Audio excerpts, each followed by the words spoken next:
Deixa eu compartilhar aqui com vocês. Então tá, gente, a gente vai falar de política aqui, segundo, presta atenção, porque eu assim, nossa, esse negócio também não dá a ver. Mas só que eu tô falando de política, de conceito de política lá da Grécia Antiga, tá? Então, por isso que às vezes vão ficar assim, nossa, mas como assim? Vamos entendendo aqui então. Nós paramos na página 5, nós paramos mais ou menos aqui assim, ó. Vocês são oitavo ano 2, certo? Ô, Daiane, você pediu pra gente fazer um xizinho. Acho que foi perto do terceiro parágrafo do segundo. Aqui. Isso? Você grifou esse parágrafo e a gente parou, parece Aqui. que foi nesse último. Eu deu tempo de ficar tudo. Eu parei que eu fiz um X aqui, ó, oitavo ano. Gente, se eu ficar perguntando assim, oitavo 1, oitavo ano 2, é porque eu anoto onde que eu parei em cada turma, tá bom? Então, é só para a gente recapitular. Eu falei com vocês que lá na Grécia Antiga existiam as cidades-estado e que cada uma possuía uma característica própria de governo, de economia, de forma de organização. Então, como nós vimos, em Atenas predominava a democracia, uma democracia restritiva, que não eram todas as pessoas que eram chamadas de cidadãs ou de cidadão, não era todo mundo que era cidadão. E lá em Esparta, nós vimos, vocês já devem ter visto também no conteúdo de história, que antes de se instaurar uma república, teve uma monarquia e tal. Mas o que eu quero falar com vocês agora é o quê? É que, de acordo com cada cidade-estado, predominava uma forma de organização econômica, política, social, tá bom? Beleza? Então, ó, aqui fala o seguinte, nós paramos aqui, ó. Devido a essa diversidade de formas de organização política, os pensadores gregos, entre os diversos temas sobre os quais propuseram teorias, procuraram refletir também sobre qual seria a melhor forma de administrar e governar a cidade. Gente, nós vamos estudar aqui, eu acho tão bacana essa apostila do oitavo ano, que a gente vai estudar a forma de administração, vamos dizer assim, de governo, lá da antiguidade até tempos atuais. A gente vai ver aqui. Daiane, Diga. desculpa te interromper, eu entrei agora, você mandou grifar alguma coisa? Não, nada mais do que já estava grifado, tá? Ah, gente, deixa eu só falar um recadinho, por nada. Antes de continuar aqui, é o seguinte, deixa eu até interromper aqui um pouquinho, porque tem gente que confundiu. As atividades que eu for passando, a Karine vai mandar lá no grupo. Ou eu vou falar aqui na hora da aula, certo? Só que as fotos, eu vou determinar uma data para que vocês me mandem fotos, tá? Porque às vezes algum coleguinha me mandou foto, porque eu não tenho como, se eu não determinar uma data e ficar com o caderninho na mão para eu anotar quem fez, quem não fez, vai passar de liso. Então, eu vou determinar uma data, na hora que a gente acabar todas as atividades. Vamos supor, aqui no capítulo 1 tem atividade de 1 a 10, exemplo. Aí eu vou mandar um recadinho para que vocês me mandem fotos, que eu vou ficar com o caderninho do meu ladinho para marcar. Deu para compreender? Porque se você me mandar tipo por capítulo? Vai ser por capítulo. Tá, Thais? É porque, como eu tenho muitas turmas no Losango, eu não dou conta de olhar. Então, eu vou mandar por capítulo. Aí eu vou falar assim, ó, de hoje até amanhã, exemplo, de hoje até amanhã, mandem as atividades do capítulo. Mas eu quero com as datas que eu tô passando, tá, amores? Então, se eu passar um dever hoje, é para fazer hoje, a aula dada é a aula estudada. Agora, você não acha mais fácil mandar um vídeo, tipo, folheando a apostila ao invés de foto? Porque eu acho que foto dos deveres vai gastar muita memória do seu celular. Não, mas o vídeo também acaba ocupando muito espaço. Você pode fazer no caderno. Ó, você, por exemplo, dever do 1 ao 10, você faz no caderno, fica mais fácil. Entendeu? Ô, Daiane, igual você passou, eu te mandei a foto, mas eu não escrevi a data, não. Pois é, por isso, Maria Fernanda, que você me mandou, mas eu não estava com caderno para marcar, por isso que eu vou combinar uma data. E aí eu vou colocar a data aqui. Pode porque pôr. eu costumo eu faço no dia e já envio. Aí, de tarefa, assim, eu costumo colocar a data, mas vou passar a colocar. Aí vai ficar combinado assim, beleza? Beleza? Mas o que hoje é para te Daiane, mandar? mas você vai avisar o dia que é para mandar, né? Vou avisar. Geralmente, Cela, vai ser quando a gente vai acabar o capítulo. Tá bom. Vocês entenderam, gente? Eu tenho muito... Mas quando acabar o capítulo, você quer que manda de todos os deveres? Sim. Deu para entender? Por enquanto, você só deu um, né? Sim. Acho que foi dia 11 Aí eu que já te enviei ele no WhatsApp. Mas aí no dia eu preciso que você envie todos, porque as fotos vão se perdendo no celular. Por isso que eu tô pedindo, por isso que eu vou adotar essa estratégia, tá bom? Pensa nessa pobre professora, eu tenho turma, eu tenho 6º 1, 7º 1, 7º 2, 8º 1, 8º 2 e 9º ano.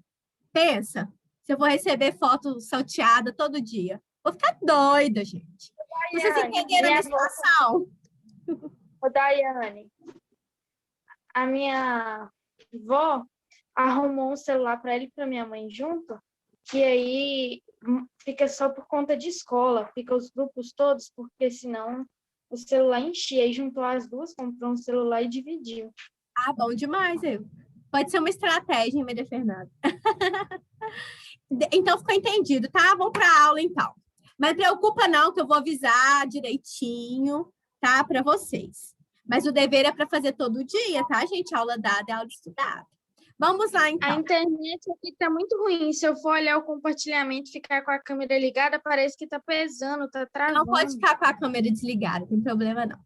Vamos lá. Mas Qual é o objetivo da política? Dos muitos escritos e contribuições da Grécia Antiga sobre o tema política, vale destacar a obra de Aristóteles, a política. Gente, Aristóteles, ele trabalhou muito sobre essa questão política. E ele falava o seguinte, esse parágrafo que pode até marcar, que eu gosto de cobrar ele em prova. Deixa eu marcar aqui junto com vocês. Esse parágrafo aqui, ó. importante. Importante, esse segundo aqui, ó. Ó, ele falava o seguinte, para a gente entender a política, ela nada mais é do que uma extensão da ética. Ou seja, ele fala que a ética é a melhor maneira de se viver, de se agir de forma individual. Tá? Presta atenção nisso aqui. Já a política é a melhor maneira de se viver em sociedade, em comunidade. Então, ele fala que a ética e a política tem que andar agarradinha, tem que ser um casamento. Porque, olha que interessante, se eu sei viver de forma individual, automaticamente eu sei viver segundo a ética, né? E se eu sei viver segundo a ética, eu vou saber viver também de forma política, segundo Aristóteles. Por quê? Aristóteles vai falar aqui, gente, que a questão da política, ela está muito relacionada com a maneira que a gente vive em grupo. Né? Porque vamos pensar, gente, se às vezes eu não der vamos pensar nos dias de hoje, se às vezes eu não der o braço a torcer em algumas situações, se eu ficar só querendo impor a minha opinião, será que eu vou conseguir viver em comunidade? Nunca no Brasil, nem no mundo, né, gente? Se eu achar que eu sou a dona da verdade. Então, Aristóteles fala, não esqueçam disso, esse parágrafo é importante, que a ética e a política, elas devem andar juntinhas, casadinhas, e a ética está relacionada à melhor forma de viver no plano individual, ou seja, como a pessoa deve agir para poder viver bem, e a política está ligada à questão da convivência na comunidade, ok? Então, quando eu falo comunidade, eu posso estar falando da cidade, posso estar falando da minha escola, tá? Eu posso estar falando da forma de viver, de conviver com as pessoas do meu clube. Isso seria sociedade, a comunidade falada aqui por Aristóteles, se eu for trabalhar nos dias de hoje. Ok? Outra coisa também que Aristóteles falava, gente, olha que interessante. Ele falava que a política é algo natural dos seres humanos.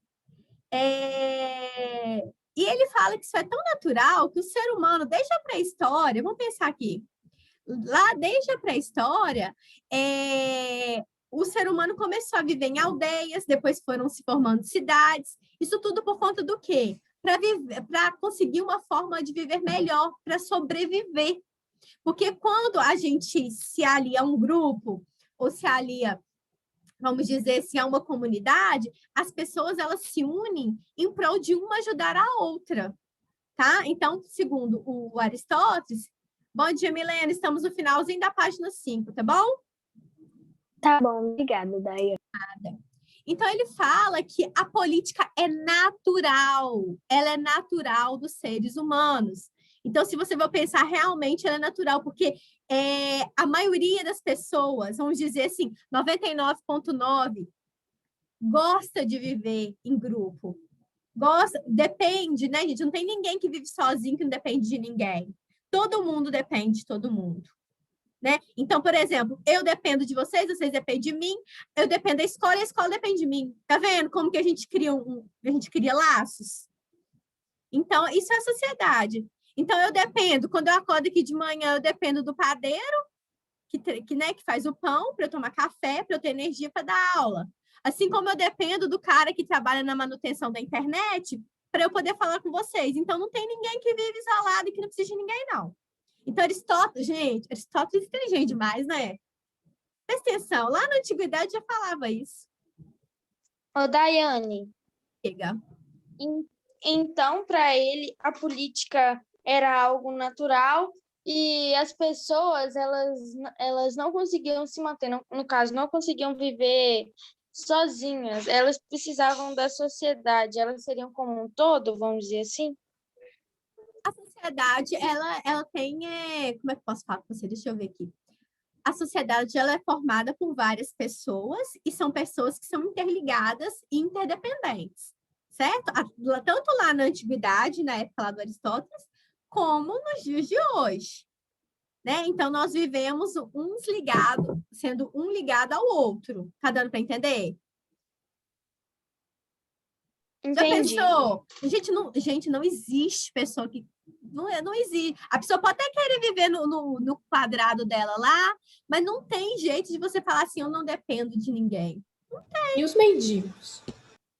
Ele depende do outro para poder se alimentar, senão ele morre, ué.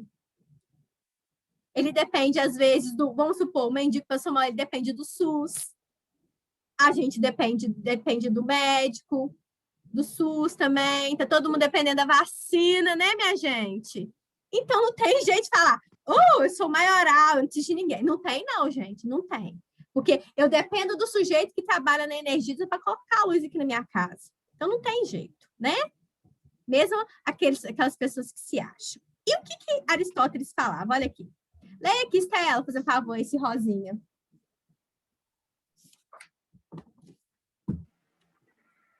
É, portanto, evidente que toda cidade está na natureza e que o homem é naturalmente feito para a sociedade política. Aquele que, por sua natureza, e não por obra do acaso, existisse sem nenhuma pátria, seria um indivíduo detestável, muito acima ou muito abaixo do homem, segundo Homero. Um ser sem lar, sem família e sem leis. Gente, eu tô falando, o livro de Aristóteles é um livro lá da antiguidade, né? Mas a gente sabe que nós dependemos, nós precisamos viver em sociedade para que a gente viva melhor.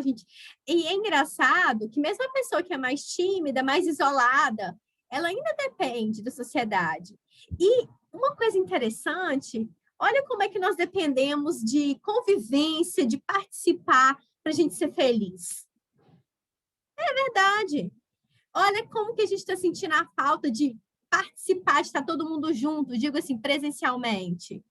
A gente, às vezes, também precisa estar interligado a uma igreja, a uma religião, a um clube, a uma seita, a grupos, né? Para a gente compartilhar as vivências. Então, é muito importante a gente partilhar daquilo que eu posso acrescentar e do que os outros podem acrescentar a mim também.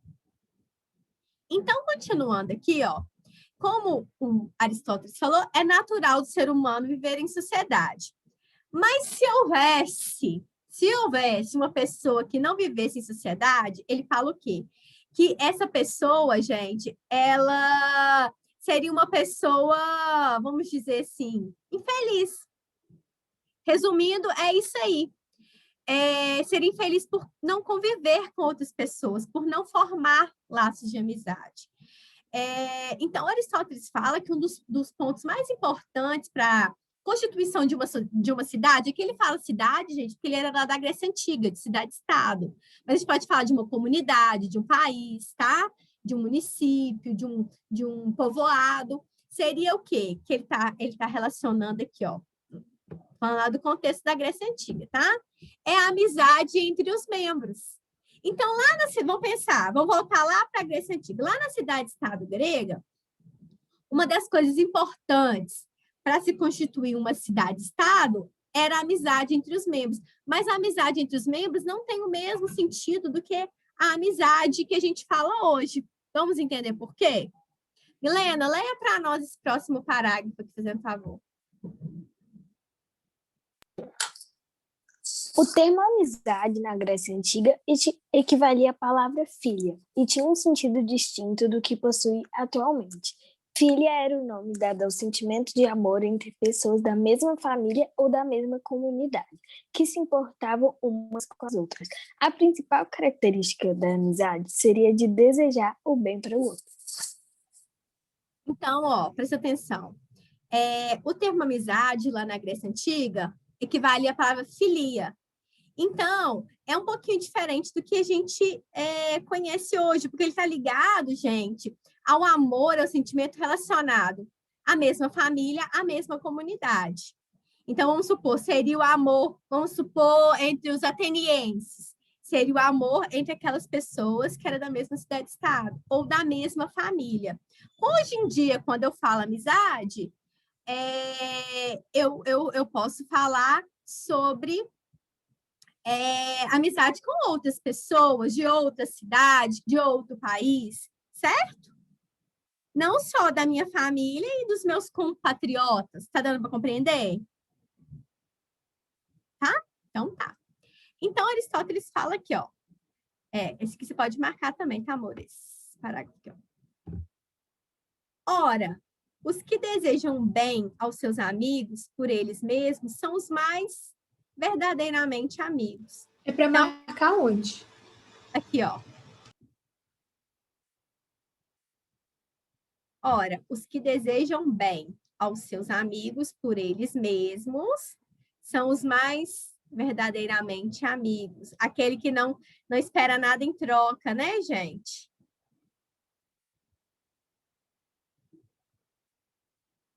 Então, se a política, presta atenção, ó, se um dos objetivos da política é viver bem, os moradores da cidade, então, eles devem possuir amizade, certo?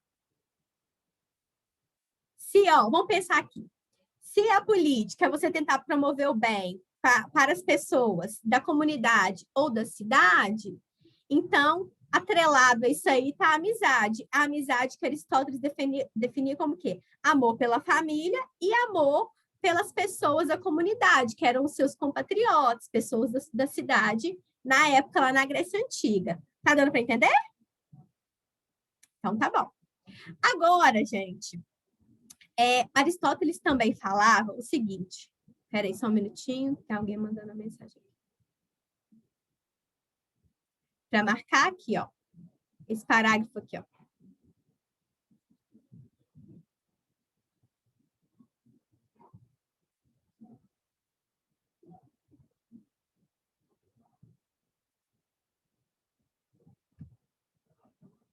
Ok? Por nada, Isabelle. Então, vamos lá, ó. Esse parágrafo aqui também vocês podem marcar, gente. Aristóteles falava também, gente, que você viver bem dentro de uma sociedade está muito associado à questão da felicidade. Então, ó, o bem viver humano é definido por Aristóteles como felicidade. E como, eu posso perguntar numa prova, como que Aristóteles fala que a gente pode desenvolver, por exemplo, a felicidade? A partir das virtudes. Quais eram essas virtudes, gente? Sabedoria, justiça, coragem, honestidade.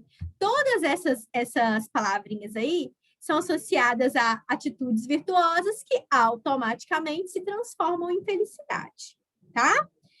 Então, ó, essas palavrinhas aqui mágicas, sabedoria, justiça, coragem, honestidade, são ligadas à virtude, que são características boas do ser humano. Tá? Então, Aristóteles falava que as pessoas, para viver bem, para promover a política, para ter felicidade, tem que praticar as virtudes. Tá bom? Então, ó, e outra coisa, para que a política se desenvolva, tem que ter o sentimento de amizade. Combinado? Então, é um misto, tá? Olha quantas coisas Aristóteles falou sobre a política. Então, ó, dentro da política tem que ter amizade. Dentro da política, para ser feliz, para viver bem, você tem que praticar as virtudes, que seriam essas aí, sabedoria, justiça, coragem, honestidade. E outra coisa, gente, que o Aristóteles fala também, eu até anotei aqui na minha apostila assim, tão atual. Eu anotei do lado desse parágrafo. Eu achei essa fala de Aristóteles muito atual. Leia aí para nós, Thaís, esse parágrafo aqui, fazendo favor.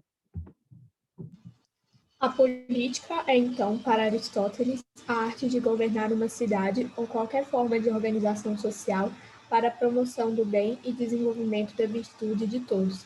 O filósofo admite que, muitas vezes, uma cidade é administrada por um governante que visa apenas ao bem de grupos particulares. Por isso, considera corrompida essa forma de política. Olha que interessante, gente. Aristóteles, lá na antiguidade, já falava da questão de corrupção, né? Ó, a política, então, para Aristóteles, a arte de governar uma cidade. Aqui ele fala cidade porque não se esqueça, eu estou falando da Grécia Antiga, gente.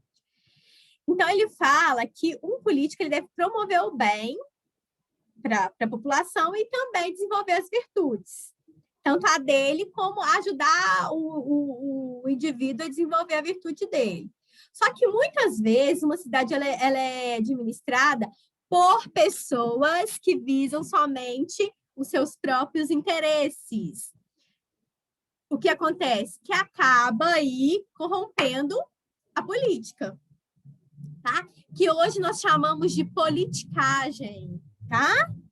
Então, eu acho essa fala aqui, eu coloquei ainda assim, tão atual, porque ele está falando, é uma fala lá da Grécia Antiga, né? É uma visão filosófica da Grécia Antiga e que hoje em dia é o que acontece. Certo? Não, gente, isso não acontece só no Brasil, não, tá? Não é só no Brasil. Em muitos países acontece esse tipo de atitude, de corrupção. Mas aí, gente, vamos pensar. Agora a gente elogiou tanto Aristóteles, né? Colocou ele num pedestal, só coisas boas que ele falou, não foi até agora? Só coisa virtuosa, felicidade, amizade, promover o bem. Agora gente, vem os podres. Agora, gente, mas vamos pensar, Thais, que essa visão era uma visão da época antiga, da antiguidade. Então, por isso que Aristóteles, ele vivia numa época que acabou levando ele a considerar esses aspectos aqui, ó. O ideal aristotélico de política, como promoção do bem, tem grande relevância na atualidade. Como eu falei, é muito atual isso aqui. Contudo, é importante notar que, assim como toda teoria, essa também está carregada de influências do momento histórico em que foi criada. Então, estou falando de um momento histórico, tá, gente? Não é vamos dizer assim, o Aristóteles era assim. Era o momento histórico que era vivido lá na Grécia Antiga. Então, o que acontece? Ó, ainda que possuísse um ideal, pode até marcar aqui, ó. Ainda que possuísse um ideal de política voltado para a felicidade e o bem comum, Aristóteles apresentava algumas posições referentes à escravidão e ao lugar da mulher na sociedade, por exemplo, que, embora defendidos por ele num momento histórico completamente distinto do atual, são considerados bastante controversa e incorreta no contexto de hoje. Dessa forma, um dos grandes legados da teoria de Aristóteles para a atualidade reside no entendimento da relação entre o bem e a política. Porque a gente sabe, gente, que o escravo não participava da política, né? As mulheres. Então, eles eram vistos como um grupo inferior, vamos dizer assim. Então, eles eram excluídos, as mulheres, os escravos, a gente sabe também dos estrangeiros. Então, esse grupo aí era excluído. Né, gente? E vamos jogar só a culpa nas costas do Aristóteles. Até pouco tempo, né? Vamos falar assim, até o século XIX mesmo, a mulher era muito excluída. Até hoje, né? Vamos falar a verdade. Até hoje a mulher sofre muita exclusão. Aí, minha gente, é o seguinte, já vou deixar... Diga. Lá na Rússia, né? Eles são muito rígidos. Sabia que lá, tipo, a autoridade só age quando o homem quebra o membro de uma mulher? E se pode bater nela à vontade, mas não age só se quebrar o membro que age. Nossa, como é que é? Não entendi. Que Tem situação? gente falando que Como é que é? Na Rússia? lá na Rússia, o que acontece? Tipo, o homem pode bater na mulher à vontade, mas aí a autoridade não faz nada, só se quebrar o membro da mulher que a autoridade faz alguma coisa. Ah, é? Isso eu não sabia, não, ué. Não sabia. Pode procurar. Ô, Daiane, Oi. até aconteceu um caso ano passado em que um homem russo, ele agrediu uma mulher na live ao vivo, tipo, as pessoas pediam e ele fazia. E teve uma hora que ele surtou e a mulher não tinha feito nada e ele agrediu a mulher. E, tipo, muita gente que estava em volta, que era amigo dele, não fez nada. A polícia, tipo, aí fez tanto sucesso isso que a polícia investigou. Ele tinha que cumprir alguma coisa, pagar alguma coisa, mas ele não fez nada. Ele era, tipo, rico, ele deixou pra lá, ele não fez nada. E aí a polícia também não fez nada. Depois Só manda pediu pra para ele mim se pagar. você achar falando sobre isso. Aham. Ô, gente, é interessante que vocês estão falando, só para fechar aqui, para a gente falar do Nicolau Maquiavel. Ontem eu estava vendo no Jornal Nacional, tem uma princesa do Emirados Árabes que ela está em cárcere privado, ou seja, o pai da princesa, ele prendeu essa princesa e ela não pode sair para lugar nenhum, ela está sendo vigiada o tempo todo e ela está pedindo socorro. Tem até um vídeo que ela fez dentro do banheiro, que é o único lugar que ela fica sozinha, ela pedindo socorro para ser libertada. Vocês viram isso no jornal? Não, é uma princesa. É lá no Emirados Árabes. Gente, Dubai. Eu acho que é isso mesmo. Gente, eu fiquei apavorada. Hoje em dia, tá vendo? Eu vi, só que não. Daiane, Ai, outra coisa que aconteceu rapidão é de um outro cara russo que fazia live. Ele tava com a namorada dele e as pessoas pediram para ele fazer coisas com a namorada. Uma coisa que foi incluo é que ele pediu para tacar spray na namorada e tirar toda a roupa dela e jogar ela para fora de casa. E, tipo, na Rússia, na época, tava muito frio. E ele tinha esquecido completamente da namorada e, assim, a namorada pegou uma hipotermia e ela morreu. E só depois o cara lembrou da namorada e quando foi pegar ela já estava morta. credo, misericórdia. Ai, gente, que horror, né? Parece até que é mentira, né? Umas coisas horrorosas dessa, misericórdia. Aqui, ó, deixa eu só dar um recadinho aqui, então. O dever que é para fazer, eu vou mandar lá no grupo, tá? Mas se quem quiser adiantar mais cedo, vai ser a atividade 2 e 3 da página 7. Aí, amores, presta atenção. É melhor, eu acho, tá? Eu penso que seja melhor. Se você fizer no caderno, porque fica apertado, ó. Faz o caderno, põe assim, ó, igual hoje é dia 18. Data 18/2, página 7, atividade 2 e 3. Aí, quando eu passar a outra, vamos supor, dia 20, exemplo, dia 29, página 10, exercício 4 e 5. Entendeu? Põe a data bonitinho. Isso aí eu vou considerar quem está colocando a data, tá? Tudo bacaninho, direitinho, e fazendo as atividades. Beleza? Que aí depois para me mandar a foto fica melhor do que você ficar escrevendo em volta da apostila. Combinado? Agora, minha gente, falei de antiguidade, né? Agora eu vou falar de um período que a gente pode chamar de Idade Moderna. Aposto que vocês já ouviram falar da Idade Moderna, nas aulas de história, até de filosofia também. Aposto que já ouviram, né? A Idade Moderna. Vai dar tempo, Daiane, que só faltam 5 minutos? Então, a gente começa. A gente vai só começar hoje. Thaís, aula de filosofia, a gente tem que quase que, ó... Vocês sabem, né? Porque é uma aula só por semana. Pessoalmente, quando é presencial, a aula passa em 5 minutos. Passa em 5 minutos, verdade. Vale Pior tudo. que é verdade mesmo. Aí Passa depois, se a gente interter muito, depois fica apertado também no final, Fica, né, do eu bimestre. passo aperto depois. Minha gente, vou falar de um sujeito chamado Nicolau Maquiavel. Vocês vão adorar essa parte aqui. Ele escreveu aquele livro chamado O Príncipe. Não é o Pequeno Príncipe, não, tá? É O Príncipe. E no livro dele, eu vou contar algumas características do que é retratado. Eu nunca li o livro todo, já vi alguns trechos. Maquiavel, gente, ele foi um filósofo, que ele nasceu na Itália. Na época, a região não era um país, tá?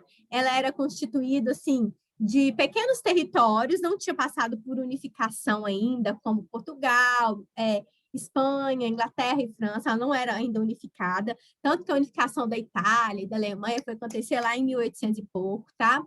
Mas só a título de curiosidade. Então, como a Itália era dividida em pequenos territórios, acontecia, gente, muito BO, muita confusão, ou seja, diversas guerras, disputa por território. Então, eram territórios muito frágeis, tá? Em que não existia, assim, um governo centralizado, né? Então, acabava que acontecia muita disputa por território. Então, deixa eu ver quantos... Pois não. Mas aí ele atuou, a política dele, na época do absolutismo? Sim, isso mesmo. Vou contar para você o que ele falava, para vocês, aliás, né? O que ele falava sobre a questão do absolutismo. Ele achava, gente, eu tinha uma raiva do Maquiavel, mas depois eu fui ver que ele era realista. Vocês vão entender por que o Maquiavel era realista. Ele não estava contando mentira, não. Ele estava contando o que acontecia. Calma que vamos entender por quê. Presta atenção. Aqui a fotinha dele. Gente, olha que cara de inocente. Olha, cara de santo. Mas vocês vão ver Ele que ele lembra era... o marido da Rainha Elizabeth, da série The Crown? Ah, o Philip. O Philip. É ele mesmo. Lembra um pouquinho. Ó, o que acontece, gente? O Maquiavel, ele escreveu, né? Ele concebeu sua obra na época do Renascimento. Vocês sabem que a época do Renascimento cultural passava, né, gente? Era uma transição, era uma mudança da Idade Média para a Idade Moderna, certo? E junto com essa fase de mudança aí, muitas coisas foram passando por transformações, os valores da sociedade foram mudando, a questão, a gente sabe, né, do antropocentrismo, diferente do teocentrismo que dominava lá no período da Idade Média. E a gente vai entender que as questões tratadas no livro O Príncipe. E vamos entender exatamente sobre a questão do absolutismo aí, que a Estela... Ô, Daiane, diga. desculpa te interromper. Não, Você não vai fazer a chamada, não? Hoje não, até a época que você entrou depois na aula. Hoje não, porque eu não imprimi a lista. Eu vou até pedir a Karine para me mandar a lista. Eu vou fazer a partir de amanhã, que eu vou fazer a chamada. Tá? Tá bom. Obrigada. Nada. Então, o que acontece, gente? Pode marcar isso aqui, que eu gosto de cobrar em prova algumas características, assim, por exemplo, do absolutismo, não, da época da Idade Moderna. Vou marcar aqui, ó. Então, na Idade Moderna, na Idade Média, a gente sabe que as coisas elas estavam embasadas na concepção cristã, do chamado teocentrismo. No Renascimento, a gente sabe que as coisas estavam mais baseadas no humanismo, né? No antropocentrismo, ou seja, o homem no centro. Então, a partir aí da Idade Moderna ou do Renascimento, a gente sabe que eles buscaram algumas teorias da cultura grega e romana. Então, os artistas, os pensadores, eles se embasavam muito aí na questão do ser humano, tá? No humanismo.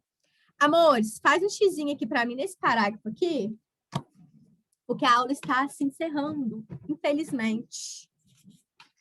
Passou muito depressa. Deixa eu marcar aqui. Faz um xizinho que foi onde que a gente parou. E façam a atividade 2 e 3 da página 7, combinado? Vocês são 8º ano 2, certo? É. Então, tá. Hoje é dia 18. Só para eu anotar aqui direitinho. Para a gente continuar na próxima aula. Tá bom? Ó, não faltem de aula, não, porque eu vou fazer a chamada a partir da próxima aula. Eu vou estar com ela aqui na minha mão, ó. E sempre que estiver acabando a aula, eu vou fazer a chamada. Tem vezes que eu vou fazer no início, tem vezes que vai ser no final. Tá bom? Então, todo mundo.